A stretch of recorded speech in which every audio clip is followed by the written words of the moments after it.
नमस्कार, लोक स्वर में आपका स्वागत है। मैं हूं रिक्ता। खबरों में आगे बढ़ेंगे मगर इससे पहले सुर्खियों पर एक नजर।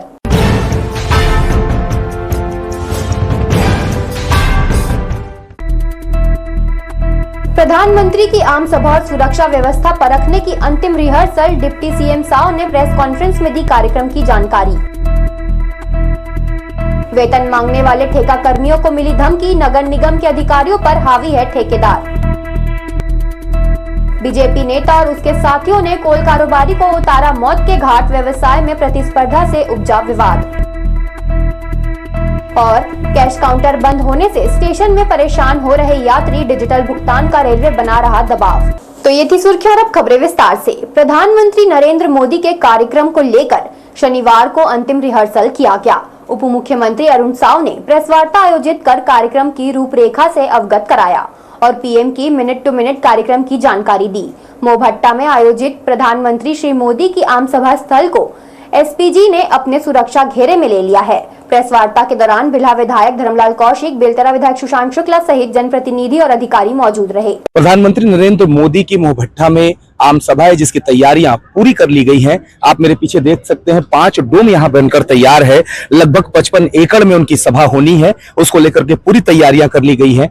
उप मुख्यमंत्री अरुण साव ने कार्यक्रम को लेकर जानकारी दी कि वे लगभग 33,700 करोड़ के विभिन्न परियोजनाओं का शिलान्यास व लोकार्पण करेंगे। देश के यशस्वी प्रधानमंत्री माननीय नरेंद्र मोदी जी का न्यायधानी में, बिलासा माता की धरती में, मोहभट्टा में आगमन हो रहा है और विकास पर्व कार्यक्रम के मुख्य अतिथि के रूप में शामिल होंगे और छत्तीसगढ़ की जनता को 33,700 करोड़ रुपए से अधिक के विकास परियोजनाओं की सौगात देंगे। और इस अवसर पर सारी तैयारियां पूरी हो गई है।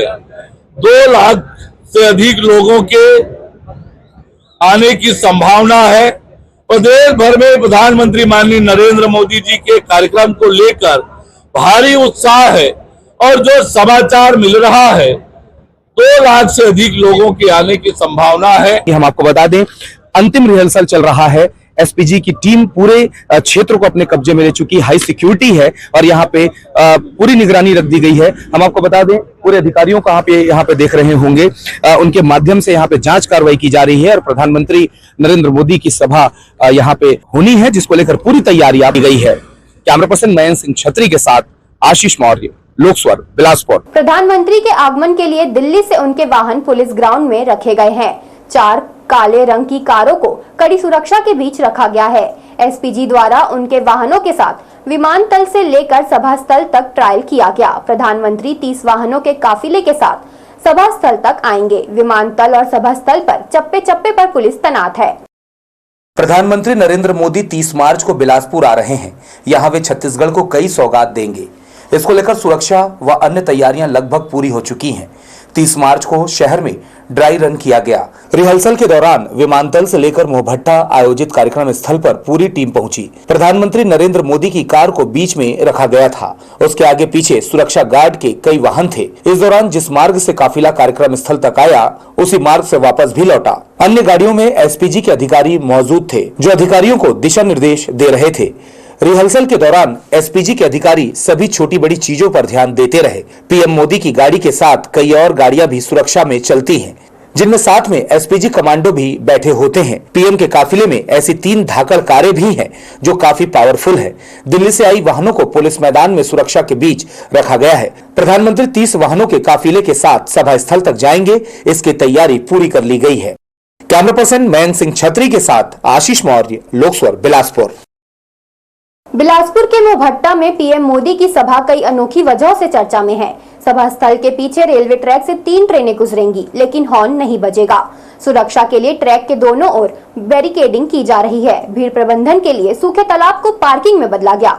इंटरनेट कनेक्टिविटी बेहतर करने जियो का टावर लगाया गया और 150 टॉयलेट और 5 बड़े डोम तैयार किए गए हैं। 30 मार्च को हिंदू नववर्ष और चैत्र नवरात्रि की शुरुआत भी है। ऐसे में सभा को शुभ संकेत के रूप में देखा जा रहा है। वहीं 3 हेलीपैड बनाए गए हैं और सड़क रेलवे फाटक की मरम्मत का काम भी लगभग पूरा कर लिया गया है। प्रधानमंत्री नरेंद्र मोदी 30 मार्च को बिलासपुर आ रहे हैं। रविवार को वे राज्य को रेलवे की कई बड़ी सौगात देंगे। इन परियोजनाओं से यात्री और माल परिवहन को अभूतपूर्व मजबूती मिलेगी। प्रधानमंत्री नरेंद्र मोदी बिलासपुर में 7 नई रेलवे परियोजनाओं की आधारशिला रखेंगे और 4 प्रमुख रेल परियोजनाओं को राष्ट्र को समर्पित करेंगे। इन सभी परियोजनाओं की कुल लागत 2695 करोड़ रुपए है। सबसे पहले बात करते हैं उन 7 रेलवे परियोजनाओं की जिनकी आधारशिला रखी जाएगी। खरसिया झाराडीह 5वीं लाइन 6 किलोमीटर, इसकी लागत है 80 करोड़। सड़क बूंदिया मड़वा रानी 3री एवं 4थी लाइन 12 किलोमीटर, इस पर लागत आई है 166 करोड़। दाधापारा बिल्हा दगोरी 16 किलोमीटर 4थी लाइन, जिसकी लागत है 256 करोड़। निपनिया भाटापारा हथबंद 4थी लाइन 23 किलोमीटर की लागत है 347 करोड़। भिलाई भिलाई नगर दुर्ग लिंक केबिन 4थी लाइन 12 किलोमीटर, लागत है 233 करोड़। राजनांदगांव डोंगरगढ़ 4थी लाइन 31 किलोमीटर, लागत है 328 करोड़ और करगी रोड सलका रोड 3री लाइन 8 किलोमीटर, लागत 95 करोड़।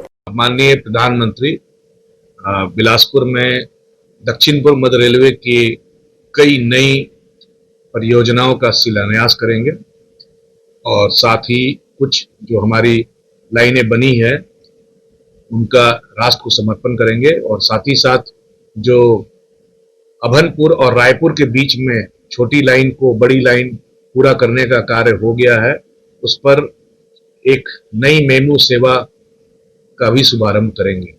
इसके साथ ही 4 परियोजनाओं जिन्हें राष्ट्र को समर्पित किया जाएगा। राजनांदगांव बोरतलाव 3री लाइन 48 किलोमीटर, नई रेल लाइन मंदिर हसौद केंद्री Abhanpur 26 kilometre, Durg Raipur automatic signalling 37 kilometre और छत्तीसगढ़ में संपूर्ण रेलवे नेटवर्क का विद्युतीकरण। इसके साथ ही प्रधानमंत्री वीडियो कॉन्फ्रेंसिंग के जरिए एक और बड़ी सौगात देने जा रहे हैं। अभनपुर रायपुर के बीच नई मेमू ट्रेन सेवा की शुरुआत की जाएगी, जिससे स्थानीय यात्रियों को सबसे ज्यादा राहत मिलेगी। दक्षिण पूर्व मध्य रेलवे में खरसिया झर्राडीह के बीच में 5वीं लाइन, मड़वा रानी सड़क बूंदिया के बीच में 3री और 4थी लाइन, दादापारा बेल्हा दगोरी के बीच में 4थी लाइन, निपनिया भाटापारा हथबंद के बीच में 4थी लाइन, भिलाई भिलाई नगर दुर्ग के बीच में 4थी लाइन, राजनांदगांव डोंगरगढ़ के बीच में 4थी लाइन और करगी रोड सलगा रोड के बीच में 3री लाइन की उनका शिलान्यास करेंगे, उसकी आधारशिला रखेंगे।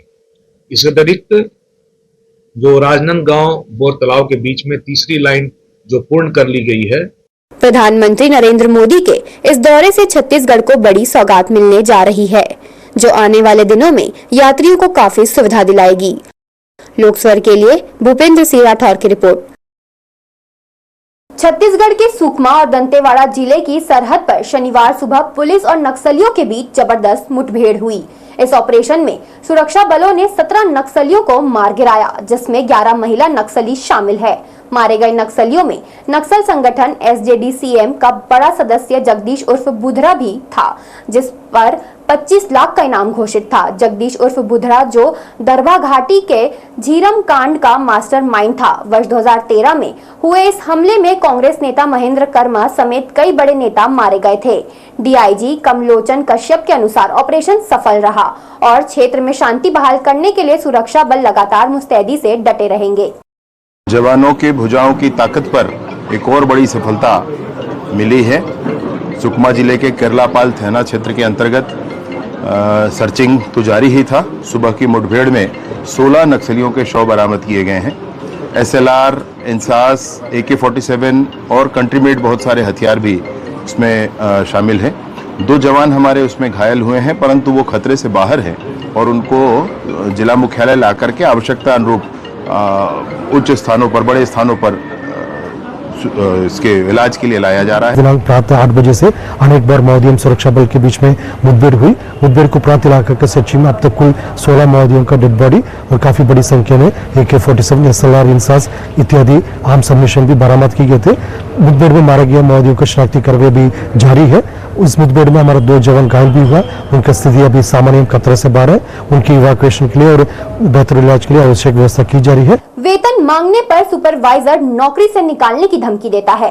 नगर निगम के अतिक्रमण शाखा के ठेका कर्मियों को 3 महीने हो गए वेतन नहीं दिया है।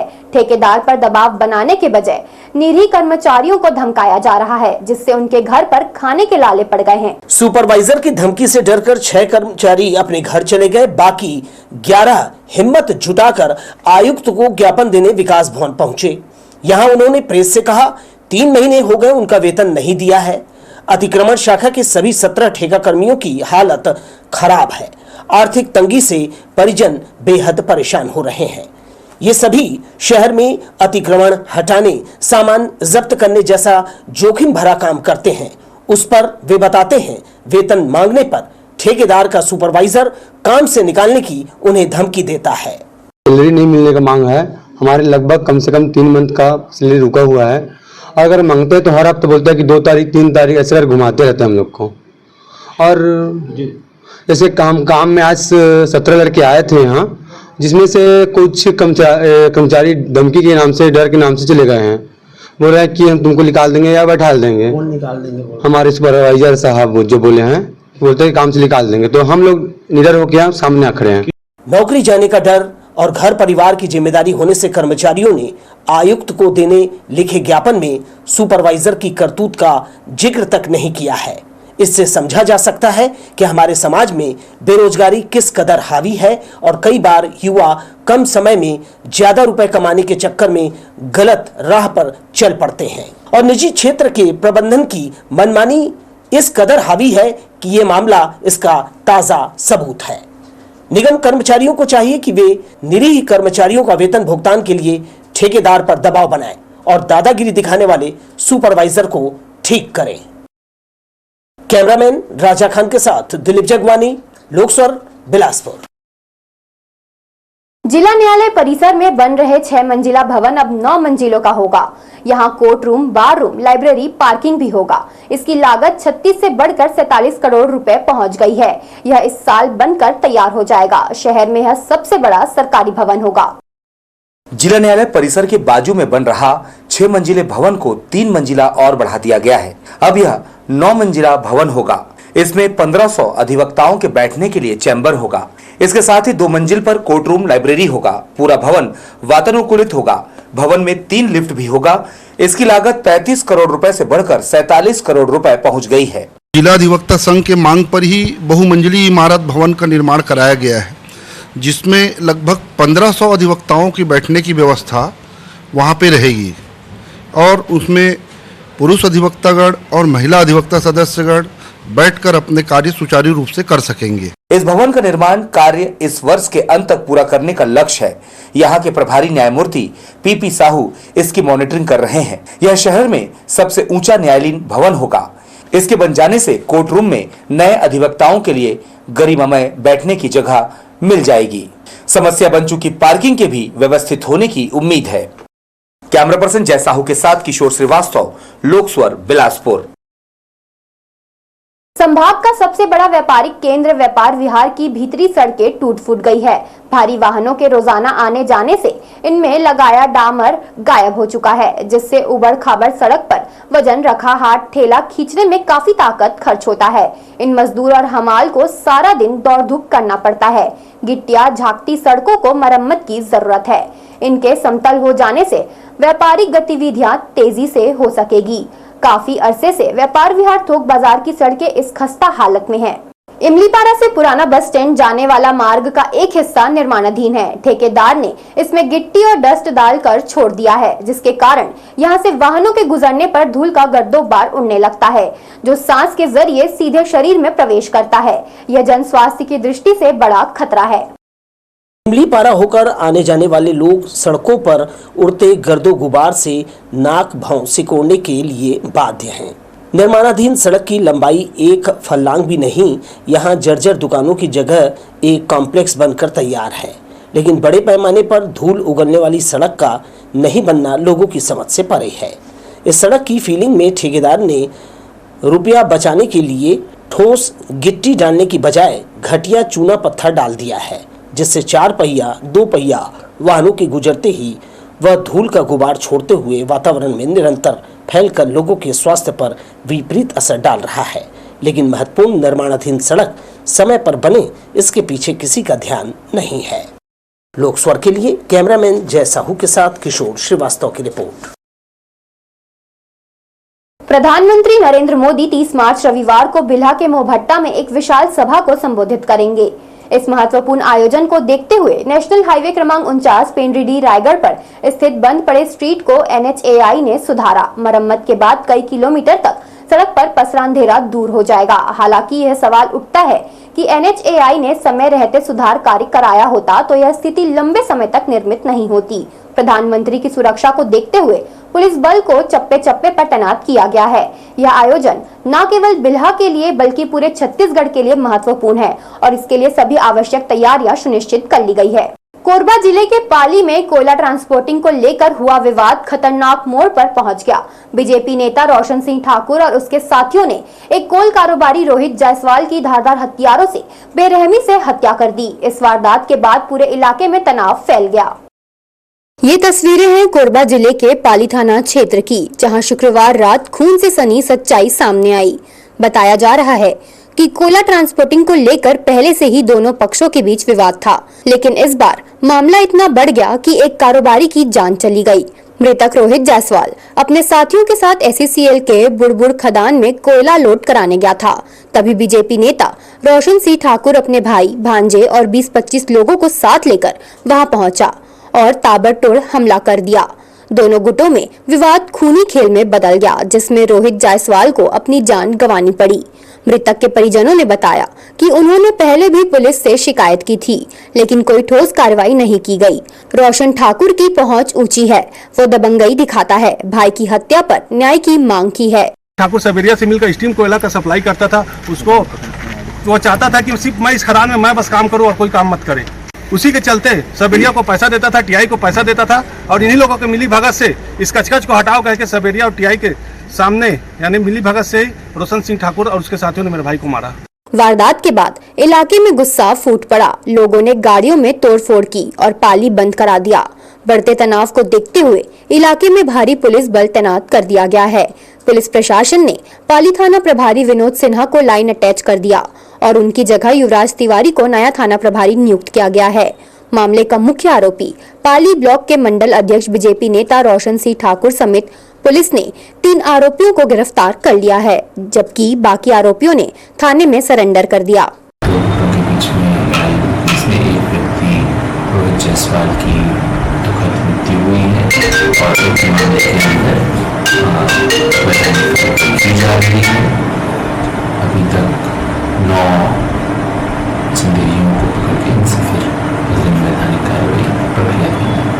जो भी FIR के अंदर तथ्य हैं उन सबकी हम विधिवत जांच करेंगे और उसके ऊपर हम कार्रवाई करेंगे। इस हत्याकांड में रोशन ठाकुर समेत 16 लोगों के खिलाफ नामजद FIR दर्ज की गई है। मुख्य आरोपियों में गौरव सिंह ठाकुर, वासु ठाकुर, सौरभ श्रीवास, सुशांत ठाकुर उर्फ सीजू, संस्कार ठाकुर, मोंटी कश्यप, मुकेश श्रीवास, सुनील सागर, प्रभात दुबे, नीलेश सिंह राज, कैलाश कैवर्त, अनिल मरावी उर्फ छोटू, मयंक सिंह ठाकुर, सूरज पासवान और सुरेंद्र सिंह चौहान के नाम शामिल है। पुलिस फरार आरोपियों की तलाश में जुटी है। लोकस्वर के लिए भूपेंद्र सिंह राठौर की रिपोर्ट। रेलवे में पदस्थ सीनियर टेक्नीशियन ने मोबाइल में आए बैंक मैसेज के लिंक को जैसे ही टच किया, उसके खाते से 3,32,000 रुपए ट्रांसफर हो गया। खाते से पैसा काटने का मैसेज आने पर रेलवे अधिकारी सुधीर कुमार वस्त्रकार के होश उड़ गए। मामले की शिकायत पीड़ित अधिकारी ने तोरवा थाने और साइबर सेल में दर्ज कराई है। ऑनलाइन ठगी के इस तरह के मामले में पुलिस को आरोपियों तक पहुंचने की बड़ी चुनौती होती है। दरअसल ऑनलाइन ठग मास्टरमाइंड दूसरे लोगों के खातों का उपयोग करते हैं, जिन्हें इसकी जानकारी तक नहीं होती। जब पुलिस जांच करते हुए खातेदार तक पहुंचती है, तब तक मास्टरमाइंड खाते से पैसा निकाल कर फरार हो जाते हैं। 3 तारीख को व्हाट्सएप मैसेज आया था सेंट्रल बैंक के नाम से, आधार कार्ड अपडेट करो, ये करो वो करो। मैंने कुछ किया नहीं, लिंक खाली खोला था। उसके बाद 48 घंटा बाद जब मैं ड्यूटी आ गया हूँ बिलासपुर, तो दोपहर 2:52:50 के अंतर्गत मेरे को पैसा कट रहा है बोल के मैसेज आया। वो मैं देखते जैसे ही मैसेज देखा हूँ, मैं तुरंत बिना देरी किए 5 मिनट भी नहीं लगा हो मेरे को बैंक जाते, मैं बैंक पहुंच गया हूं, तो बैंक में जाके कैशियर को बताया कि मेरा पैसा सर कट रहा है, कुछ फ्रॉड हो रहा है। तो उन्होंने बोला कि यार रुको, प्रोसेस में है, थोड़ा सा रुको। उतना करते करते मैं 5-10 मिनट ऐसी हो गया। फिर वो दूसरे काउंटर में भेज दिया, वहां जाके देखो बोल के। वो दूसरा काउंटर वाला भी बिजी था, वो बोला रुको, ये हो रहा है, वो रहा है, आपका ये बताओ वो बताओ। ऐसा करते करते मेरा पैसा कटते गया। सरकंडा थाना क्षेत्र में नशीली दवाओं की अवैध बिक्री करने वाले 2 आरोपियों को गिरफ्तार किया गया है। पुलिस को सूचना मिली थी कि खेल परिसर मैदान में 2 व्यक्ति प्रतिबंधित टैबलेट और इंजेक्शन बेचने के लिए बैठे हैं। कार्रवाई के दौरान 120 नग टैबलेट और 200 नग इंजेक्शन बरामद किए गए, जिनकी कुल कीमत 5,754 रुपए आकी गई है। गिरफ्तार आरोपियों में नरेश उर्फ सूरज साहू और सरोज उर्फ सूरज सोनी शामिल है। दोनों के पास से कोई वैध दस्तावेज नहीं मिला। पुलिस ने एनडीपीएस एक्ट के तहत मामला दर्ज कर आरोपियों को न्यायालय में पेश किया, जहां से उन्हें न्यायिक रिमांड पर भेज दिया गया है। सूचना प्राप्त हुई कि खेल मैदान सरकंडा खेल परिसर है, उसके पीछे जो है अंधेरे का फायदा उठाकर इन्होंने इंजेक्शन और नशीली दवाओं का विक्रय कर रहे हैं। सूचना पर थाना सरकंडा की टीम के द्वारा जो है टीम तैयार कर जो है जाकर रेड कार्रवाई की गई। रेड कार्रवाई पर से 120 नग टैबलेट एवं लगभग 8 डिब्बा एविल के इंजेक्शन बरामद किया गया है। आरोपी को एनडीपीएस धाराओं के तहत जो है गिरफ्तार कर न्यायिक अभिरक्षा पर भेजा गया है। छत्तीसगढ़ में शराब के दाम घट गए हैं। राज्य सरकार ने नई कीमतें जारी कर दी है, जो 1 अप्रैल से लागू होंगी। अब अलग अलग ब्रांड की शराब की बोतलें 40 से 300 रुपए तक सस्ती मिलेंगी। छत्तीसगढ़ में अब आइकॉन प्रीमियम विस्की की 750 मिलीलीटर बोतल सिर्फ 480 रुपए में मिलेगी। इसके अलावा Pernod Ricard, United Spirits, Beam Global और बकाडी जैसी कंपनियों के कई ब्रांड भी बाजार में उपलब्ध होंगे। इंडियन प्रीमियम ब्रांड जैसे इंद्री, रामपुर, पॉलजोन और जैसलमेर को भी मंजूरी दी गई है। शराब दुकानों का विस्तार भी किया जा रहा है। नई आबकारी नीति के तहत राज्य में 67 नई शराब दुकानें खोली जाएंगी, जिससे कुल 674 शराब दुकानें संचालित होंगी। रेलवे स्टेशनों पर यात्रियों को हो रही परेशानियों का मुद्दा तुल पकड़ रहा है। रेलवे प्रशासन के नए फैसलों ने यात्रियों को मुश्किल में डाल दिया है। खासकर बिलासपुर और उसलापुर रेलवे स्टेशन में यात्रियों की परेशानी बढ़ती जा रही है।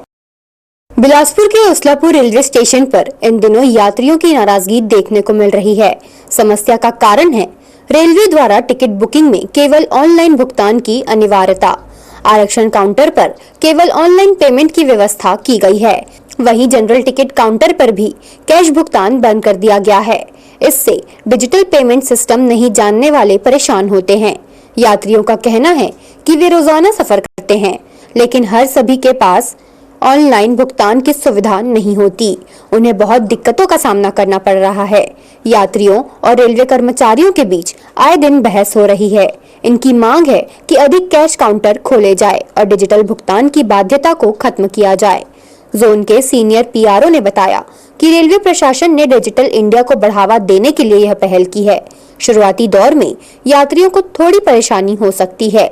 वहीं एक कैश काउंटर भी खोलने की बात कही है, ताकि ज्यादा दिक्कत ना हो। इसके बारे में लोगों को ज्यादा से ज्यादा जागरूक किया जा रहा है कि कैसे आप डिजिटल पेमेंट के माध्यम से बिना लाइन में लगे हुए एटीवीएम के माध्यम से या फिर ऑनलाइन पेमेंट करके आप जनरल टिकट ले सकते हैं। साथ ही साथ हम लोगों ने कैश काउंटर की भी सुविधा उपलब्ध करा रखी है और जिनको डिजिटल पेमेंट के माध्यम से टिकट लेने में तकलीफ है वो कैश काउंटर के माध्यम से भी टिकट ले सकते हैं। रेलवे प्रशासन के इस फैसले से यात्रियों की मुश्किलें बढ़ गई है।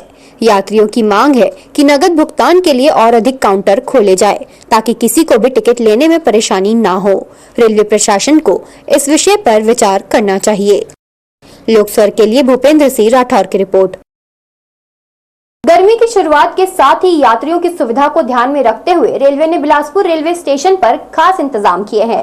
प्लेटफॉर्म पर अब यात्रियों को ठंडे पानी की सुविधा उपलब्ध होगी। बिलासपुर रेलवे स्टेशन पर यात्रियों के लिए राहत की खबर है। गर्मी के बढ़ते प्रकोप को देखते हुए रेलवे प्रशासन ने सभी प्रमुख प्लेटफॉर्म्स पर वाटर कूलर लगाए हैं, जिससे यात्रियों को ठंडे पानी की सुविधा मिलेगी। प्लेटफॉर्म नंबर 1 से 7 तक हर जगह वाटर कूलर लगाए गए हैं और रेलवे के अधिकारी इनकी नियमित निगरानी भी कर रहे हैं, ताकि यह सुनिश्चित किया जा सके कि यात्रियों को बिना किसी परेशानी के ठंडा पानी मिल सके। रेलवे के अधिकारी ने बताया कि गर्मी को ध्यान में रखते हुए यात्रियों के लिए विशेष व्यवस्था की है।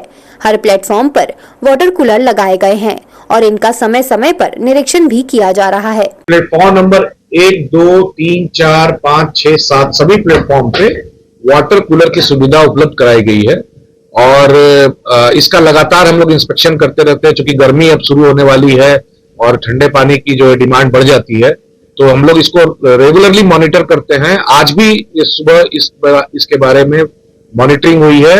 इलेक्ट्रिकल डिपार्टमेंट, कमर्शियल डिपार्टमेंट और स्टेशन के जो स्टाफ है, हमारे सीनियर सुपरवाइजर है, उन लोगों ने एक इंस्पेक्शन किया था और ये देखा गया था कि 2 वाटर कूलर में कुछ शिकायत थी और इसके अतिरिक्त जितने भी वाटर कूलर्स हैं सब प्रॉपरली काम कर रहे हैं और सब में ठंडा पानी आ रहा है। रेलवे की यह पहल यात्रियों को बड़ी राहत देने वाली है। अगर आप भी सफर पर निकले हैं तो बिलासपुर रेलवे स्टेशन पर बेझिझक इन वाटर कूलर्स का इस्तेमाल कर सकते हैं। लोकस्वर के लिए भूपेंद्र सिंह राठौर की रिपोर्ट। बिलासा कन्या महाविद्यालय का कैंटीन छात्राओं के बीच खान पान के साथ साथ खुशियां भी बांट रहा है।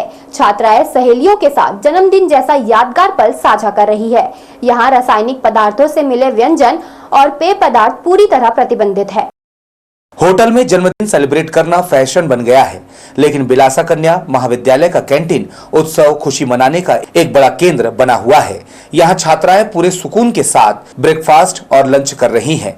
एक छात्रा ने अपनी सहेलियों के साथ अपना जन्मदिन काफी सादगी से मनाया। छात्राएं मुंगेली की रहने वाली हैं और निजी हॉस्टल में रहकर पढ़ाई करती हैं। लस्सी, चॉकलेट वाला जो भी फ्लेवर है, केसर, दूध, ये सब बेच सकते हैं। समोसा, ब्रेड पकोड़ा, मैगी और बहुत चीज बनता है। यह रासायनिक पदार्थों वाला सामान खासकर गर्मी से निजात दिलाने के नाम पर बिकने वाला कोल्ड ड्रिंक प्रतिबंधित है।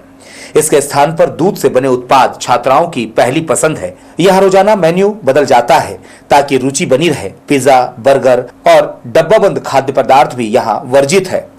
कैमरा पर्सन जय साहू के साथ किशोर श्रीवास्तव, लोकस्वर, बिलासपुर। छत्तीसगढ़ी व्यंजनों की सुगंध बिखेरने वाला व्यंजन केंद्र गढ़कलेवा बंद हो गया है। इस केंद्र को कदरदानों से प्रतिसाद नहीं मिल रहा था। व्यंजनों के प्रति अरुचि होना इसके बंद होने का प्रमुख कारण है, जबकि शहर में अन्य राज्यों के व्यंजन रोजाना बड़े पैमाने पर बिकते हैं। बड़े जोर शोर से शुरू किया गया गढ़कलेवा बंद हो गया है। यह छत्तीसगढ़ी व्यंजनों के लिए विख्यात व्यंजन केंद्र जिला पंचायत परिसर में संचालित था, लेकिन इन व्यंजनों में आम लोगों की अरुचि थी। यहाँ चिला, फरा, उड़द दाल बड़ा, गुलगुला, अनरसा, हथफोरवा, खुरमी, ठेठरी जैसे छत्तीसगढ़ी व्यंजन उपलब्ध रहते थे, लेकिन यहाँ आने वाले गांव देहात के प्रतिनिधियों को ये नहीं भाया। देखने में आया कि ग्रामीण क्षेत्र के इन जनप्रतिनिधियों में शहरी रंग बहुत जल्दी चढ़ने लगता है।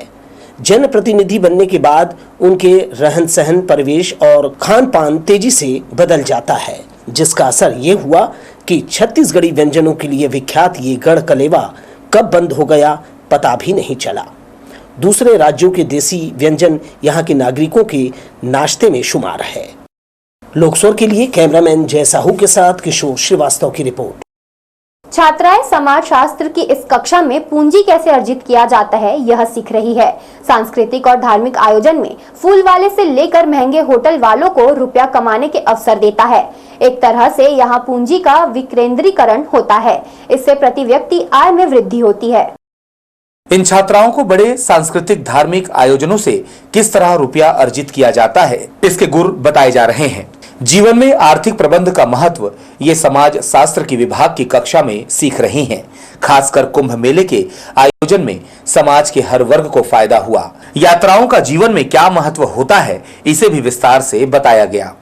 यात्रा करने से किस तरह से सामाजिक और आर्थिक बेनिफिट होता है, किन किन लोगों को क्या क्या फायदा होता है, तीर्थयात्रियों को क्या फायदा है, वहाँ के लोकल लोगों को क्या फायदा है, ये सारी चीज़ें जाननी चाहिए बच्चों को। इसलिए समाज में जो भी तत्व है, जैसे कि हमारे धर्म है और जो भी एस्पेक्ट उसका, हर धर्म में तीर्थ यात्रा होता है तो उसका हमारे जीवन पे क्या प्रभाव पड़ता है, उसका धार्मिक महत्व क्या है। ये हमारे जीवन में नॉलेजेबल के साथ साथ बहुत ज़्यादा बेनिफिशियल है आध्यात्मिक तौर पे, क्योंकि ये जो नॉलेज हम पढ़ रहे हैं वो हमारी डेली लाइफ से बहुत ज़्यादा कनेक्टेड है। क्योंकि हम आज के जीवन में सभी तीर्थ यात्रा जाते हैं और वहाँ आज जिससे हम सभी परिचित हैं। अभी इन छात्राओं ने जीवन तो शुरू नहीं किया है, लेकिन इससे पहले ही उन्हें अर्थशास्त्र का महत्व समझाया जा रहा है। कैसे छोटे छोटे रोजी रोजगार वाले तीर्थों में रुपया कमाते हैं। फूल बेचने वाले से लेकर टैक्सी, होटल, मोटल, फुटपाथ व्यापारी के हाथों रुपया घुमाते हुए किस तरह रुपया हमारे अर्थतंत्र को मजबूत करता है। फूल बेचने वाले से लेकर टैक्सी, होटल, मोटल, फुटपाथ व्यापारी के हाथों रुपया घूमते हुए किस तरह रुपया हमारे अर्थतंत्र को मजबूत करता है। कैमरा पर्सन जय साहू के साथ किशोर श्रीवास्तव, लोकस्वर, बिलासपुर। मुस्लिम मनिहार जमात की जानिब से इमलीपारा के मेमन जमात में एहतमाम किया गया, जिसमें बड़ी संख्या में रोजेदारों ने हिस्सा लिया। इफ्तार का आयोजन मनिहार जमात द्वारा रमजान के पाक मौके पर हर साल किया जाता है। चांद दिखने की तस्दीक होने पर ईद मनाया जाएगा, इसकी सार्वजनिक घोषणा की जाएगी।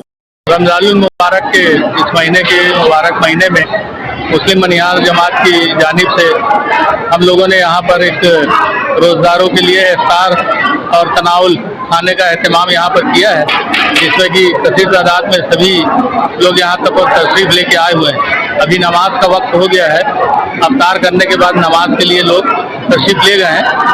और आपके टीवी चैनल के माध्यम से मैं इतना ही बताना चाहूँगा कि हर साल की तरह इस साल भी हम लोग ये एहतमाम किए हैं और आने वाले साल में भी आइंदा करते रहेंगे।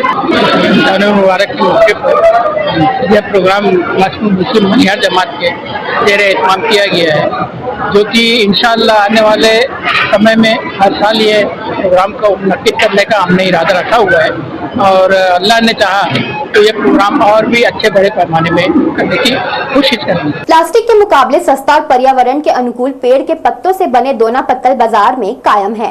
धार्मिक सामाजिक आयोजनों से इसकी मांग बढ़ जाती है। नवरात्र से अगले माह पड़ने वाले धार्मिक त्योहार के लिए ऑर्डर मिलने से दोना पत्तल बनाने वालों का उत्साह बढ़ गया है। सिंगल यूज प्लास्टिक पर प्रतिबंध बेअसर होने पर भी ऐसे उत्पादों के विकल्प खोजे जा रहे हैं। कुछ उत्पाद तो कागज या अन्य चीजों से बनाए जाते हैं। बड़े आयोजनों में उपयोग होने वाले पलाश और सरई के हरे पत्तों से बनने वाले दोना पत्तल चलन में है। बिलासपुर के गोड़पारा समेत कुछ इलाकों में पीढ़ियों से दोना पत्तल बनाने का काम करने वाले परिवार दोना पत्तल की मांग बढ़ने से खुश हो रहे हैं। समाज की महिलाएं घर में इसे बनाकर बेचती हैं, जिससे परिवार में इनका आर्थिक योगदान है। ये पत्ते जंगल में मिलते हैं, इन्हें तोड़कर आदिवासी समाज के लोग शहर में लाकर बेचते हैं। दशहरा, दीपावली के अलावा धार्मिक आयोजनों में उमड़ने वाले भक्तों को सरई के इन पत्ते से तैयार दोना में प्रसाद दिया जाता है। हर साल चैत्र नवरात्रि, हिंदू नव वर्ष और इसके बाद राम नवमी का उत्साह शहर से लेकर ग्रामीण क्षेत्रों में देखा जाता है। पत्तल दोना है, डिस्पोजर है ना, ये सभी आइटम है, चम्मच है, लकड़ी है, अभी ये छिना है। अभी क्या सीजन चल रहा है इसका? ठीक नहीं, कल से सीजन चालू होगा। मतलब कल से थोड़ा बहुत चालू होगा, हाँ, लेकिन अभी से ऑर्डर आना चालू हो गया है। इस दिन जगह जगह भोग भंडारा बांटा जाएगा। इस साल विशेष बात यह है कि अप्रैल में राम नवमी के सप्ताह भर के भीतर हनुमान जयंती मनाई जाएगी, जिससे दोना पत्तल की मांग अभी से बढ़ने लगी है। घर के बाहर छोटी छोटी दुकानें लगाकर ये व्यवसाय करने वाली महिलाएं त्योहार पूर्व ऑर्डर मिलने से उत्साहित हैं। वैज्ञानिक भी ये साबित कर चुके हैं कि प्लास्टिक कभी नष्ट नहीं होता और पर्यावरण से मिले सरई, पलाश के पत्ते पर्यावरण में ही समा जाते हैं। कैमरामैन राजा खान के साथ दिलीप जगवानी, लोकस्वर, बिलासपुर। सिम्स के पीछे रिवरव्यू रोड किनारे काफी समय से खड़ा महतारी एक्सप्रेस वाहन कंडम हो गया है। तकनीकी खराबी के चलते इसे विभाग ने उसके हाल पर छोड़ दिया है। लावारिस हालत में देख चोर उचक्के इसके कीमती पार्ट्स गायब कर रहे हैं। दरवाजे बंद है मगर वाहन की खिड़की खुली है, जिससे कोई भी भीतर जा सकता है। देखने से इस महतारी एक्सप्रेस वाहन की कंडीशन ज्यादा खराब नहीं लगती, लेकिन लंबे समय तक एक जगह रखे होने से शासकीय संपत्ति को नुकसान पहुंच रहा है। कहीं ऐसा ना हो कोई इसके सभी पार्ट्स गायब कर दे और यह वाहन पूरी तरह बेकार हो जाए। पूज्य सिंधी पंचायत सरकंडा की महिला विंग के द्वारा झूलेलाल के अवतरण दिवस की पूर्व संध्या पर बहराना साहब की भव्य शोभा यात्रा निकाली गई। यह यात्रा सरकंडा चटर्जी गली गुरुद्वारे से प्रारंभ हुई और महामाया चौक से होते हुए जतिया तालाब में विसर्जित की गई। इस शुभ अवसर पर क्षेत्र के सिंधी समाज की महिलाएं और पुरुष बड़ी संख्या में उपस्थित रहे। समाज के लोग श्रद्धा और उल्लास के साथ बहराना यात्रा में शामिल हुए। जगह जगह दर्शन पूजन कर प्रसाद ग्रहण किया। इस वर्ष हमने अपने ग्रुप का नाम रॉयल वुमेन्स ग्रुप रखा है और हमने ये राणा साहब निकाला है क्योंकि हमारे साईं झूलेलाल जी की जयंती आ रही है और वो हमारे लिए हमारे ईष्ट है और जिनके उपलक्ष्य में ये कार्यक्रम है और ये खुशियाँ, ये मेले और राणा साहब ये सब उनके ही उपलक्ष्य में है, उनकी जयकारे मना रहे हैं। हमारे समाज में हिंदी समाज का बहुत बड़ा त्योहार आता है चेटी जन्म महोत्सव। उसके पूर्व में हम लोग पिछले 3 साल से ये एक बहरान साहब होता है जो हमारी जोत जलाई जाती है उस हमारे इष्ट देव के जन्मोत्सव पे एक बहरान साहब निकलते हैं। सरगंडा चटर्जी गली की महिलाएं, साथ में सिंधी समाज की पूरी सरगंडा की महिलाएं रहती है और हम लोग युवा भी रहते हैं और ये बहरान साहब चेटी जन्म महोत्सव के पर्व पे मनाया जाता है। आने वाले सोमवार को 31 मार्च को ईद का भी बहुत बड़ा दिन है, तो ईद के इस बड़े दिन में भी मैं बिलासपुर वासियों को मुबारकबाद देना चाहता हूँ। आपको बताते हुए खुशी हो रही है कि हमारे पूज पंचायत सरकंडा की महिला विंग माताओं और बहनों के द्वारा पिछले वर्ष की भांति इस वर्ष भी चेटी चंद्र के पावन पर्व पर अवतरण दिवस के उपलक्ष्य में बहराणे साहब की शोभा यात्रा निकाली गई है और यह शोभा यात्रा हमारे पूज पंचायत चटर्जी गली के गुरुद्वारा साहब से निकलकर चटर्जी गली से होते हुए महामाया चौक से होते हुए जतिया तालाब में विसर्जित की जाएगी। शहर के मिनी स्टेडियम में इस साल भी प्रदेश स्तरीय क्रिकेट टूर्नामेंट का आगाज हो चुका है। यह टूर्नामेंट अपने तीसरे वर्ष में प्रवेश कर चुका है, जहां सरकारी विभागों के खिलाड़ी मैदान में अपनी प्रतिभा का जलवा बिखेर रहे हैं। एजुकेशन, हेल्थ, पीडब्ल्यूडी समेत विभिन्न विभागों की टीमें इस रोमांचक प्रतियोगिता में हिस्सा ले रही हैं। शुक्रवार को हुए भव्य शुभारंभ के साथ टूर्नामेंट की शुरुआत हुई और क्रिकेट प्रेमियों के लिए यह एक शानदार अनुभव बनने जा रहा है।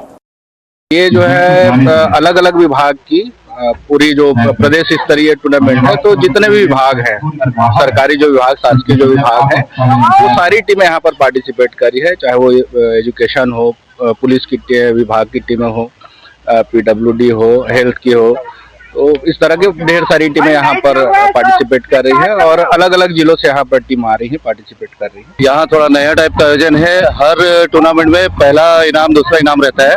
हमारे आयोजन में जो है वो first prize, second prize, third भी रखा गया और फोर्थ भी रखा गया है, ताकि जो खेलने वाले जो डिपार्टमेंट के टीमें हैं उनका मनोबल बढ़े। और यहाँ ऐसे लोग आते हैं खेलने के लिए जिनको बड़े मैचेस में खेलने नहीं मिलता या बड़े टूर्नामेंट में खेलने नहीं मिलता, और सब विभागीय काम से जो है वो बिजी रहते हैं और समय निकाल करके यहाँ पर आके अपना मनोरंजन करते हैं।